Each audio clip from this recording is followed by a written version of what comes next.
Let me tell you a story that begins with a simple question. Why do we suffer? Our minds wander through life not truly understanding what needs to be understood, not really grasping what's happening around us and within us. We find ourselves caught in endless uncertainty, doubting ourselves, questioning others, unsure of what's right and what's wrong. It's a lonely place to be, isn't it? When no one seems to understand us, and we can't quite understand them either. We feel lost, insecure, adrift in this vast ocean of existence. This is why so many of us find our way to meditation. We're searching for something, a sense of peace that seems to elude us in our daily lives. Throughout the world today, people are discovering various meditation practices, each offering its own path to healing, wisdom, relaxation, and spiritual fulfillment. Among these practices, Buddhist meditation holds a special place. It's not just about feeling calm or reducing stress. It's about something much deeper, learning both the art of living and the art of dying. The ancient wisdom teaches us to live in such a way that we find peace, and to face death with the understanding that leads to rebirth in a peaceful realm. This is why you'll find meditation being practiced everywhere now, in schools, in boardrooms, in government offices, and yes, even in prisons. The practice offers us profound gifts. Our bodies grow healthier and our minds more stable. The diseases and disturbances we carry in both body and mind begin to heal. Our memory sharpens and our wisdom deepens. Both our intellectual understanding and our emotional intelligence expand. We become better versions of ourselves. Our character refined, our ethics clearer. But perhaps most importantly, we develop spiritual insight. We begin to see clearly into the nature of our own body and mind, into the hearts of others, and into the workings of the universe itself. We learn to live in harmony with natural laws, and in doing so, we find ourselves gradually freed from the afflictions and suffering that once seemed so permanent. Preparing for the practice. Finding your seat. Now, let's begin your practice. First, you'll want to find a quiet place where you won't be disturbed. This is your sanctuary for the next 30 to 60 minutes, or however long you choose to sit. Settle yourself onto your cushion. You might sit in full lotus if that's comfortable for you, or half lotus, or simply cross-legged. The important thing is that you can maintain this position comfortably for an extended period. Before you begin, remove your glasses, your watch, anything that might distract you or create discomfort. Close your eyes gently. Bring your hands together. You might place them one on top of the other in the traditional Buddha mudra, or simply clasp them together, whatever feels natural. Now, here's something important.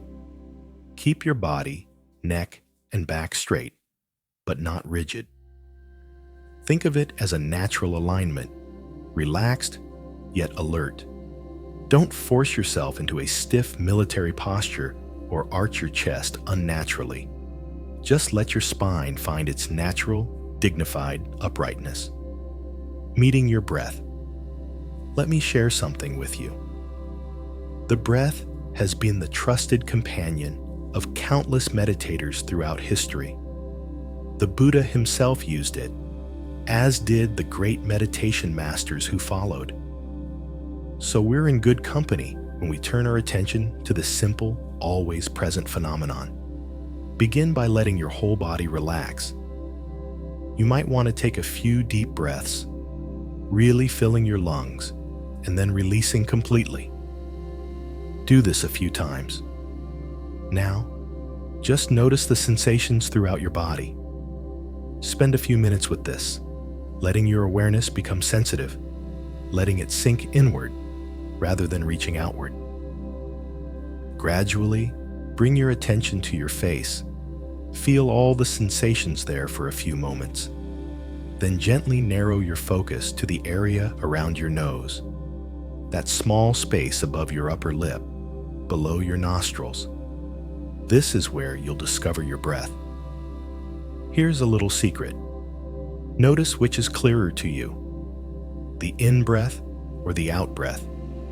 There's no right answer. Everyone's different. If your in-breath feels more distinct, then just pay attention to that. Let the out-breath take care of itself. If the out-breath is clearer, do the opposite. Why? Because when we're just starting out, our attention is still quite rough. Trying to follow both breaths would be like trying to have two conversations at once.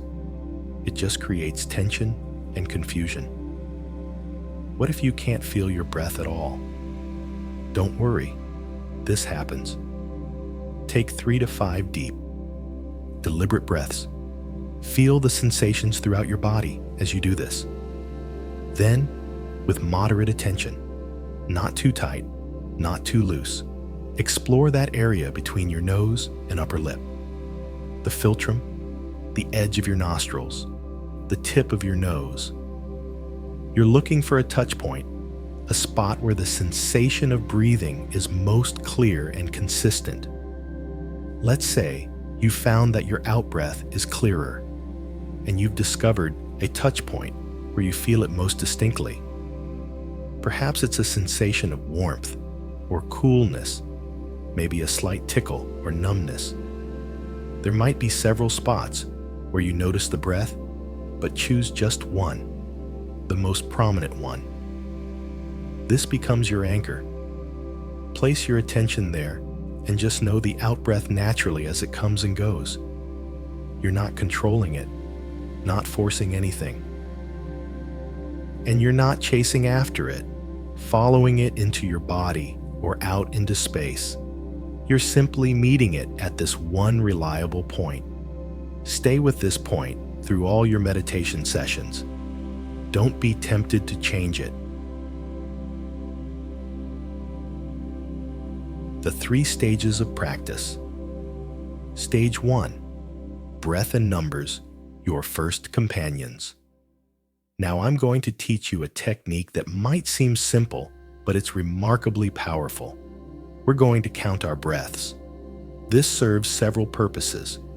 It sharpens your memory, keeps you alert, and most importantly, it gives your wandering mind something to hold on to so it doesn't drift into boredom, distraction, or drowsiness. Here's how it works. Each time you feel your chosen breath, let's say it's the out-breath, count silently. 1. Next out-breath. 2. Continue like this up to 8, then start over at 1. It's a simple cycle, a gentle rhythm. If you lose count, or if you suddenly realize you've jumped to 15 when you meant to stop at 8, no problem. Just smile to yourself and start again at 1. An important point. Let the breath set the pace, not the counting. If your breath is naturally quick, your counting will be quick.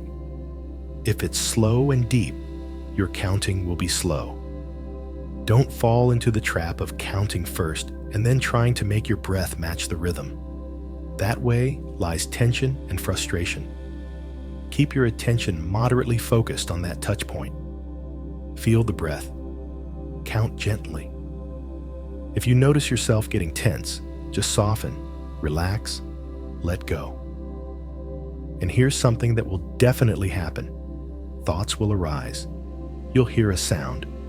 Your mind will wander off to plan dinner or replay a conversation from yesterday. When you notice this, and you will notice, just accept it calmly. Don't chase after the thought. Don't get caught up in analyzing why you got distracted. Don't judge yourself.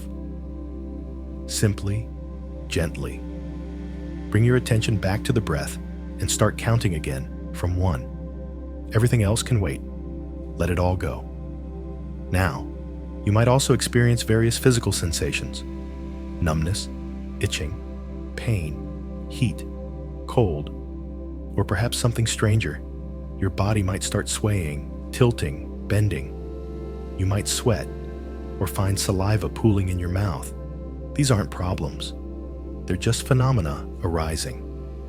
They're karmic energies working their way through your system. Stay calm. Accept whatever comes. Don't try to control these experiences. Don't fear them. Don't get too interested in them. Just let them be, and keep returning to your breath and your counting. Interestingly, as your concentration deepens, these disturbances will naturally fade away. However, if a sensation becomes so strong that it really interferes with your breath awareness, if it makes your mind agitated or angry, then shift your attention to it directly. Observe it calmly until it passes, then return to the breath. What you're doing here is building what I like to call the house of mind. You're establishing mindfulness, developing concentration, cultivating awareness. You're making a moderate effort to stay focused, to recognize each breath as it comes, not missing a single one. You don't need to analyze the changing qualities of the breath. Just know that it's there. Sometimes the breath seems to disappear. Don't panic. It hasn't actually gone anywhere. It's just become very subtle. This is actually a good sign. Direct your attention more firmly to the nose area. Place your mind at that touch point with calm steadiness, and you'll find it again. With patience and mindfulness, you'll gradually become able to perceive even these whisper-quiet breaths, and your concentration will deepen further. Continue with this counting practice until you notice something shifting. Your mind becomes relatively calm. Thoughts arise less frequently. When they do appear, they're brief, maybe 5 seconds at most, and your mind automatically recognizes them and returns to the breath without much effort from you. When you reach this stage, it's time to let go of the counting and move to the next phase. Stage 2, the full breath, unadorned. Your mind has now become familiar with the breath. It's like an old friend you recognize instantly. When your attention wanders, it naturally finds its way back without much prompting. This is what we call the initial application factor. Your mind has learned where home is. Now you can abandon the training wheels of counting. At your touch point, that fixed spot in your awareness where the breath passes through, simply know the entire breath from beginning to end. You'll start to perceive subtle details. The breath beginning to enter, the middle of the in-breath, the end of the in-breath, that little pause.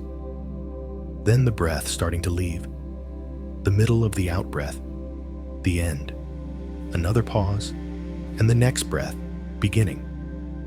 It's a continuous flow of awareness, with no gaps for thoughts to slip through. This is how concentration deepens and stabilizes. Just know the complete in and out cycle naturally, however it presents itself. Long or short, fast or slow, rough or subtle, it doesn't matter. Don't try to control it. Just observe, and something wonderful will happen. The breath will naturally become more and more subtle, gradually seeming to fade away.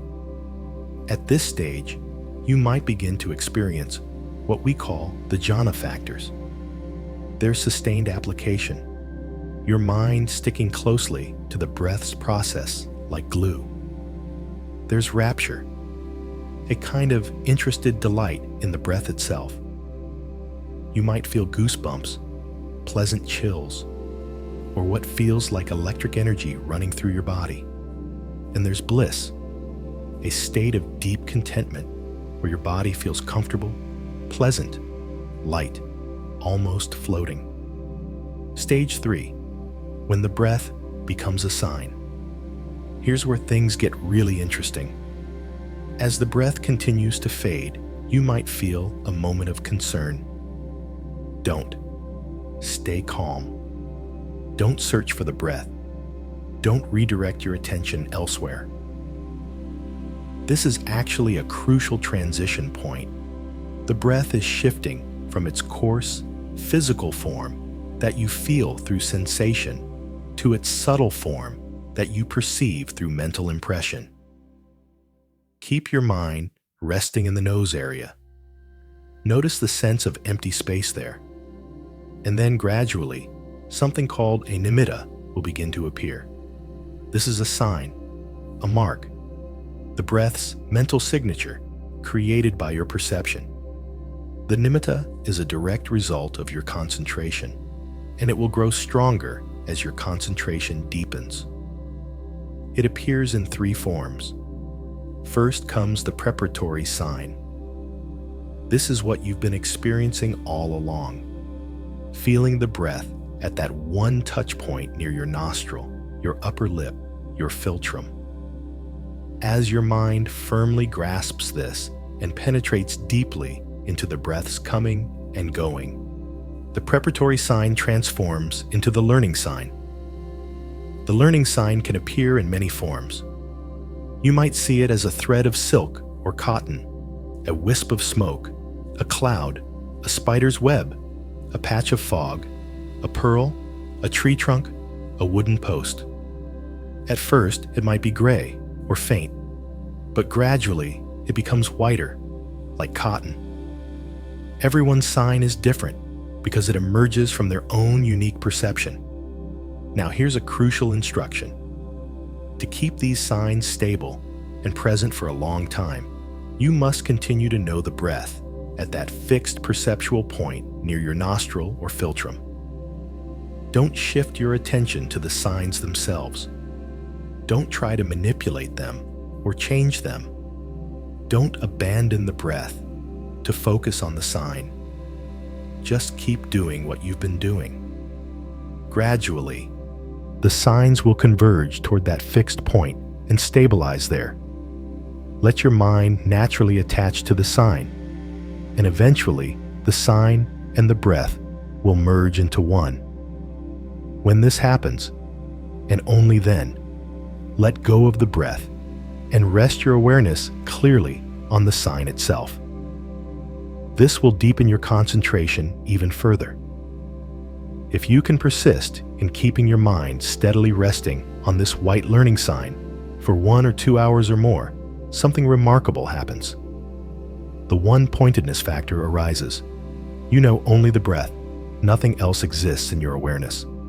The 5 hindrances, desire, anger, drowsiness, doubt, and restlessness, are suppressed by the 5 jhana factors. The learning sign gradually becomes clearer, more luminous, transforming into what we call the counterpart sign. The counterpart sign is extraordinary, transparent like crystal, brilliant like a jewel, radiant as the morning star, or as bright as the moon or sun itself. If you can maintain your mind resting on this counterpart sign for several hours, you'll reach what's called access concentration, your mind approaching the threshold of absorption. Or you may even enter the jhana levels of solid concentration.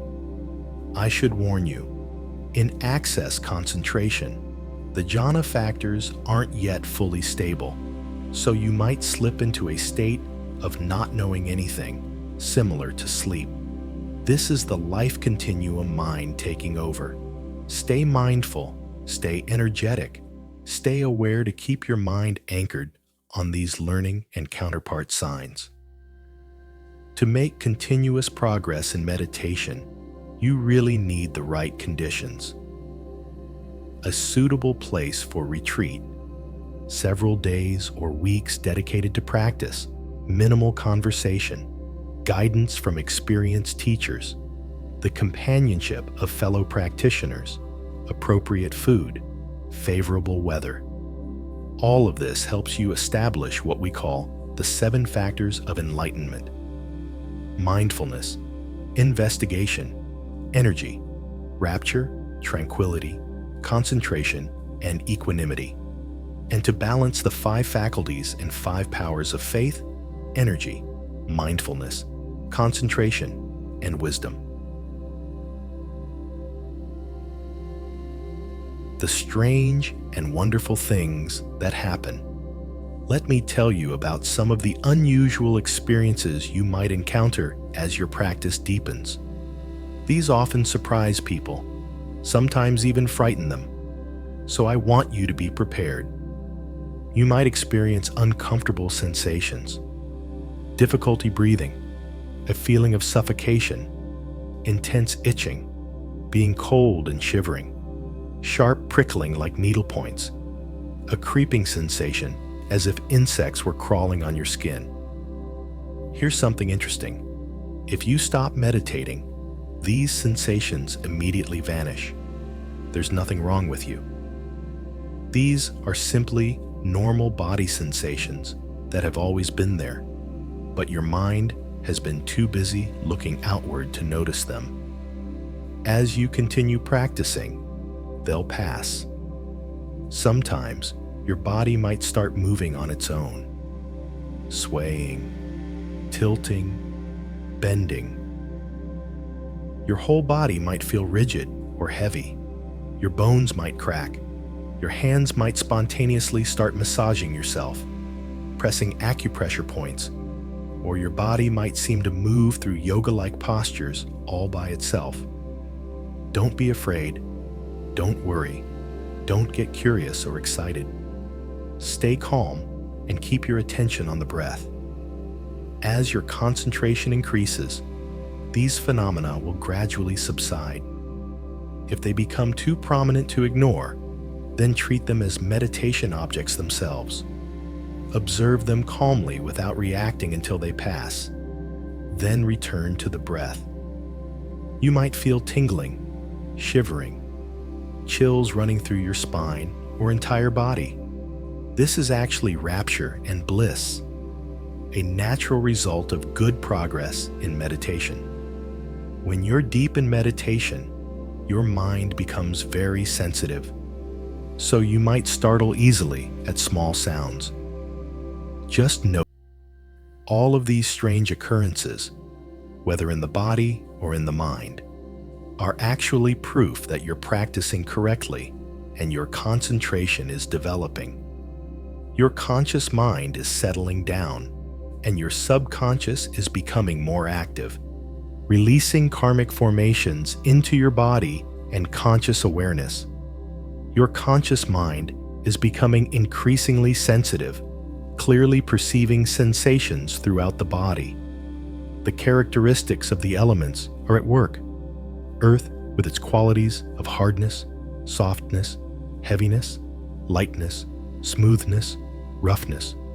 Water with its wetness and cohesion. Wind with its movement, contraction, expansion. Fire with its heat and cold. All of these are operating in your body, creating shaking, swaying, spinning, itching, as karma manifests physically. Meanwhile, your subconscious brings forward impressive memories from the past, both happy and sad.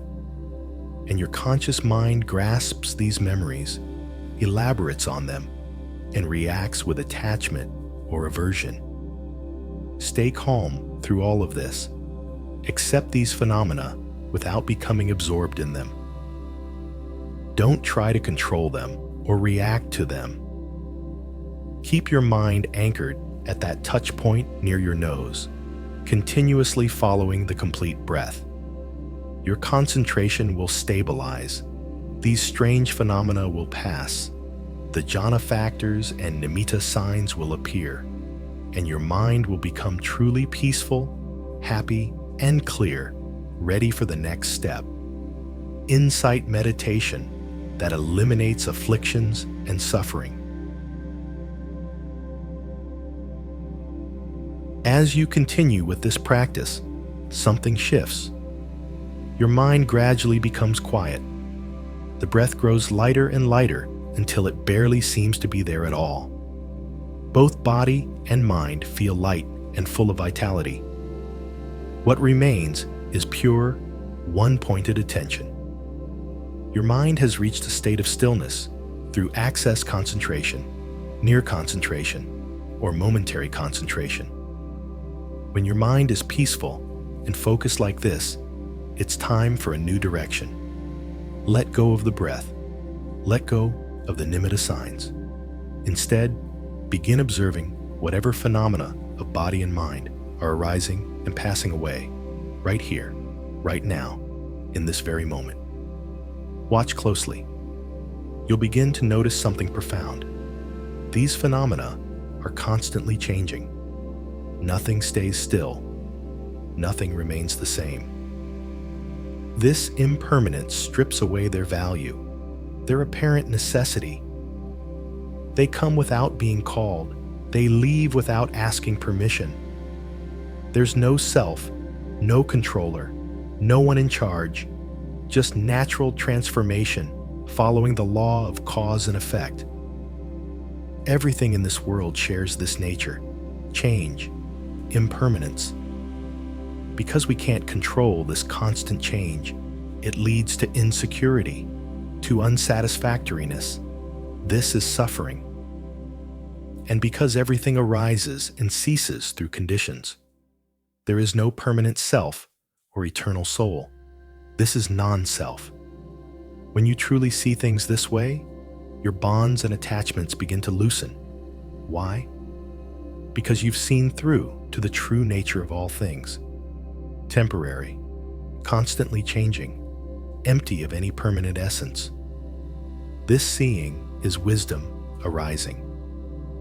This is the birth of true peace in your mind. Ending your session with care. For experienced meditators whose bodies and minds are clear and open, ending meditation is simple and quick.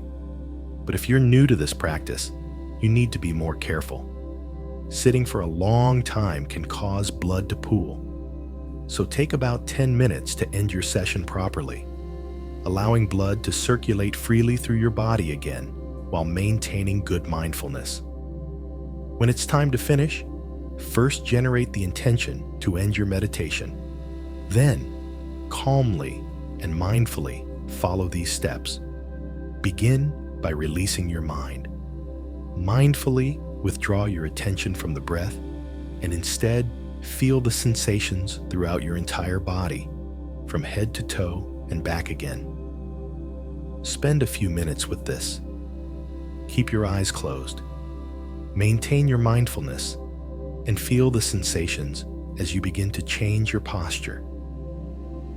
Take 3 gentle, deep breaths. Then slowly rotate your head 3 times to the left and right. Tilt your head back, then forward, also 3 times. Gradually relax your hands and feet. Rub your palms together until they're quite warm. Then gently rub them over your head, face, eyes, and ears. Do this 3 times. Use one hand to massage the other, working from shoulder to wrist. Then rub your chest, your abdomen, your back. Pay special attention to warming the area of your lower back where your kidneys are. Gradually stretch out your legs. Use both hands to massage each leg thoroughly, from inner thigh to ankle, all the way to your toes. Flex and extend each leg. When you massage your hands, feet, back, chest, and abdomen, do it firmly but slowly, maintaining mindfulness throughout, and try not to make noise that might disturb others. May your practice bring you peace, wisdom, and liberation.